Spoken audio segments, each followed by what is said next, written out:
मेरा नाम परवीन कुमार है और मेरा जसाई है और मैं एक मेघवाल समाज से ऐसी कैटेगरी से आता हूँ।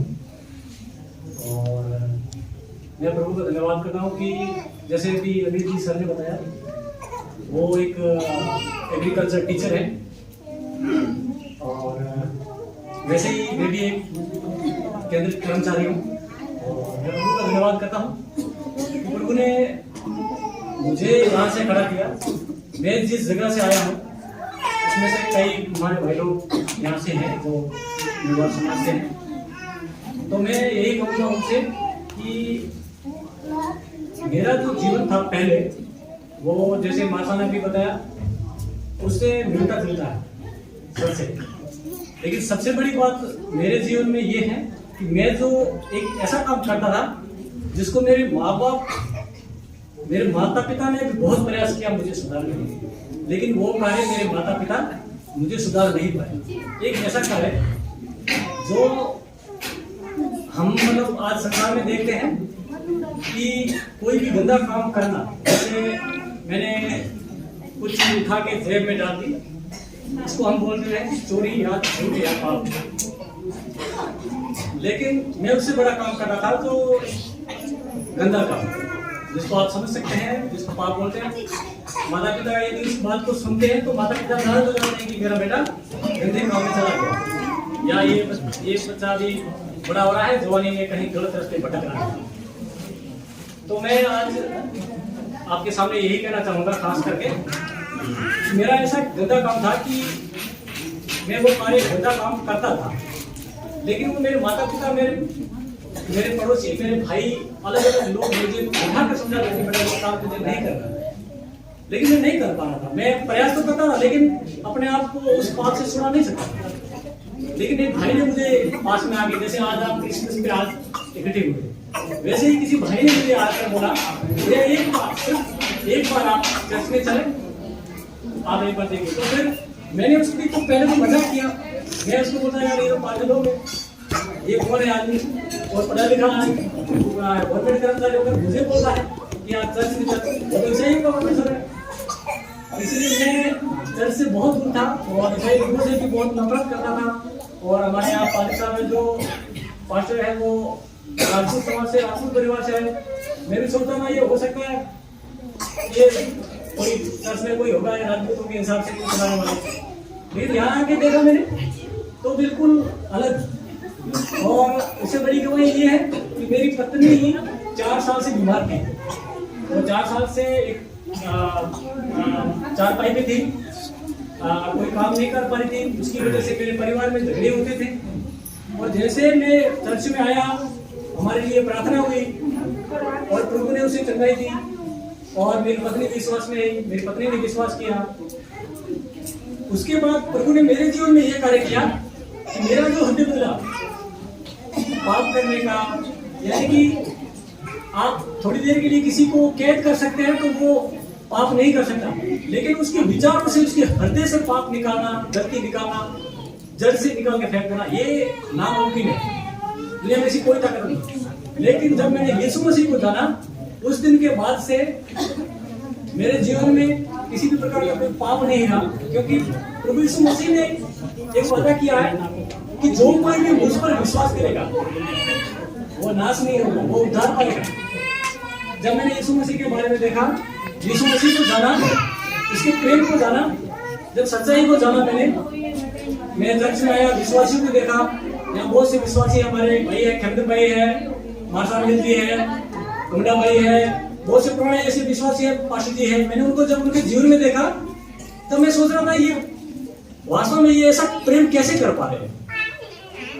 मेरे परिवार के लोग, मेरे रिश्तेदार, मेरे सगे संबंधी, वो मुझे इतना प्रेम नहीं दे पा रहे जितना ये लोग दे रहे हैं। तो जब मैंने इनके बारे में थोड़ा देखना शुरू किया, पढ़ना शुरू किया, तब मैंने यीशु मसीह को खोजना शुरू किया। बाइबल मैंने पढ़ना शुरू किया। मैं बाइबल पढ़ता गया, कंटिन्यू पढ़ता गया और चर्च में आता गया लगातार। मैं संडे में जब विश्वास में आया तो मैं आपको एक चीज बताना चाहूंगा, मैं 2 साल कंटिन्यू चर्च में आया, 2 साल रेगुलर में लगातार यीशु मसीह को जाने के लिए लगातार 2 साल में चर्च में लगातार आया। तब मैंने यीशु मसीह के बारे में जाना कि वास्तव में परमेश्वर कौन है। तो मैं छोटे शब्दों में यही कहना चाहूंगा कि जो पाप, जो गलती मेरे जीवन में थी, जो जिस गुनाह में मैं पड़ा था, उसे संसार में कोई भी ऐसी ताकत नहीं थी जो मुझे सुधार सकती थी। लेकिन ये परमेश्वर का अनुग्रह है, यीशु मसीह की दया थी। इस कारण मैं प्रभु में आया, प्रभु पर विश्वास किया। तो मैं आपको छोटा सा मैसेज यही देना चाहूंगा कि उस परमेश्वर ने हमें बचाने के लिए, हमें पापों से छुटकारा देने के लिए अपने आप को मनुष्य के रूप में इस दुनिया में भेजा। वो प्रकट होकर आया, 100% प्रकट होकर आया दुनिया में हमारे और आपके लिए, ताकि हम लोग इस शरीर में जो पाप करते हैं, विचारों से पाप करते हैं, उस पाप से छुटकारा देने के लिए वो परमेश्वर एक इंसान के रूप में हमारे बीच में आया। वो हमारे पापों और हमारे गुनाहों के बदले में वो मारा गया, वो गड़ा गया और तीसरे दिन मृत्यु में से जी उठा। मेरे प्रियो, मैं आप लोगों से एक ही विनती करूंगा, एक ही रिक्वेस्ट करूंगा। मैं सच बता रहा हूं, जो स्वाद हमने टेस्ट किया है, हमने जो स्वाद चखा है मेरे प्रियो, मैं यही कहूंगा आपसे कि आप यीशु मसीह को जाने, यीशु मसीह की तरफ आप देखें, उसको आप बार बार पढ़ें, उसको एक बार टेस्ट करके देखिए। जितना आप, मैं आपको कहूंगा, एक सब्जी लेने वाला बाहर कोई ठेला होगा, हम लोग यदि बाहर किसी बच्चे को भेजेंगे ना तो वो सड़ी हुई चीज को लेकर कि मैं सड़ी चीज नहीं लूं। इसीलिए मैं प्रियो मैं यही कहूंगा, जब बात आती है उस सृष्टिकर्ता, उस मालिक की, उस परमेश्वर की, तो मैं प्रियो देखना है क्या वास्तव में ये परमेश्वर योग्य है कि नहीं। इसीलिए मैं छोटे से शब्दों में यही संदेश देना चाहता हूँ कि यीशु मसीह एकमात्र वो परमेश्वर है जो हमारे और आपके बदले में मारा गया, गाड़ा गया और तीसरे दिन मृत्यु में से जी उठा। उसने एक वादा किया है कि तुम यदि मेरे पीछे चलोगे तो उद्धार है आप। उसने कहा मार्ग, सत्य, जीवन केवल मैं ही हूँ, मेरे बिना कोई स्वर्ग नहीं जा सकता। प्रियो, उद्धार की हर एक को आवश्यकता है। उद्धार पाने के लिए हमें यीशु मसीह पर विश्वास करना पड़ता है। तो आप सबके लिए एक सुनहरा अवसर है, आपके पास में मौका है कि आप यीशु मसीह को ग्रहण कर सकते हैं। हमारा जीवन बदला। हम दिन, ऐसा नहीं है कि अब हम सिद्ध हो गए, हम धीरे धीरे प्रभु में बढ़ते जा रहे हैं। दिन प्रतिदिन हम प्रभु में बढ़ते जा रहे हैं और ये परमेश्वर की दया हम पर दिन प्रतिदिन जो गलती गुनाह करते हैं प्रभु हमें माफ करता है। जाने भाई बहुत से गुनाह को परमेश्वर माफ करता है। इसीलिए मैं आप लोगों से यही रिक्वेस्ट करूंगा कि एक बार आप लोगों से विनती करूंगा कि आप लोग परमेश्वर मसीह को एक बार चेक कर देखें, वो कैसा परमेश्वर है, क्या वास्तव में उसके जैसा किसी और ने प्रेम हमसे किया है। उस प्रेम के बारे में मैं छोटे से शब्दों में यही कहूंगा, जैसे एक मरता हुआ व्यक्ति, एक तालाब में डूब रहा है एक व्यक्ति, उस व्यक्ति को जब हम 4-5 लोग देखते हैं तो उसको बचाने के लिए क्या प्रयास करेंगे। कोई भागेगा, इधर कोई रस्सी लेके आएगा, कोई लकड़ी लेके आएगा, कोई अपना प्रयास करेगा। लेकिन एक व्यक्ति ऐसा है उसमें से जो कूद कर उस व्यक्ति को बचा देता है, खुद डूब के मर जाता है। यीशु मसीह ने मेरे प्रिय संसार के लिए यही कार्य किया। यीशु मसीह हमारे लिए वो मारा गया मेरे प्रिय, हमारे कारण, हमारे पापों के कारण वो मारा गया। हमारे पापों को उसने अपने ऊपर लेकर मेरे प्रिय हमें आजाद किया है।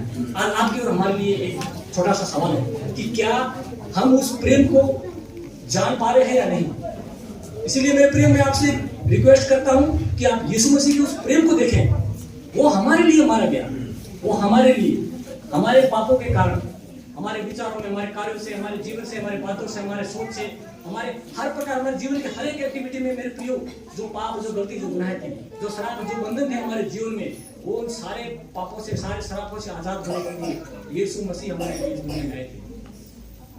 यदि आप और हम लोग आज यदि इस बात को लेकर जाएंगे कि मैं यीशु मसीह पर विश्वास करूंगा, तो मेरे प्रियो आप आजाद हो जाएंगे हर एक पाप से। दुनिया में ऐसी कोई ताकत नहीं है जो आपको पाप में बना के रखेगी, उस शराब में बंधन, उस बीमारी में, उस महामारी में आपको बना के रखेगी। मैं आपको बिल्कुल आज आपको एक यीशु मसीह का आपको एक भरोसा दिलाते हुए मैं कहता हूँ कि वो परमेश्वर आपसे हर एक बात में आपको आजाद करेगा। तो मैं छोटे से शब्दों में यही कहूंगा कि उसके जैसा प्रेम इस दुनिया में किसी ने नहीं किया। इसलिए मेरा जो जीवन बदला है, मैं जिस तरीके से यीशु मसीह में आया हूँ, मैं प्रभु का लाख धन्यवाद करता हूँ। यहाँ तक कि अब सबसे बड़ी बात मैं छोटे शब्दों में कहकर उस बात को विराम देना चाहूंगा। ये बात ये है कि यदि कल को मुझे कोई ये बोले कि आपके सामने इतनी धन और दौलत है कि क्या आप यीशु मसीह को छोड़ सकते हैं, प्रियो मैं आप लोगों से वादा करता हूँ, मैं सच बता रहा हूँ, हो सकता है संसार बहुत पावरफुल है, ताकतवर है, मुझे उस पाप में गिरा सकता है, लेकिन मैं जब तक यीशु मसीह पर विश्वास करके जिंदा हूँ, मैं मेरे प्रिय धन दौलत को एक्सेप्ट नहीं करूँगा, उसको हाथ नहीं लगाऊंगा। मेरे लिए सबसे कीमती है वो यीशु मसीह, मैं उसको ग्रहण करूँगा। मेरे लिए सबसे बहुमूल्य कीमती हुआ है, क्योंकि उसने वादा किया मेरे प्रियो, जीते जी तो हमें उसके बारे में उसका उद्धार तो है ही, लेकिन मरने के बाद भी मेरे प्रिय लाभ है। इसीलिए मुझे और आपको एक आशा दी गई है परमेश्वर ने, ताकि हम उस पर विश्वास करें और उस उद्धार को पाए, उस अनंत जीवन को पाए। तो मैं परमेश्वर का धन्यवाद करता हूँ। छोटे शब्दों में बोलने को तो बहुत कुछ है मेरे प्रिय, मेरे जीवन में बहुत सारी गवाहियां हैं, और यीशु मसीह ने मेरे जीवन में बहुत से अद्भुत कार्य किए, बहुत से चमत्कार किए हैं मेरे जीवन में, लेकिन बताने के लिए बहुत कुछ समय है। मैं छोटे से शब्दों में किसी और को भी मौका देना चाहता हूँ। सारी बातों में, सारी गवाही में आदर महिमा परमेश्वर से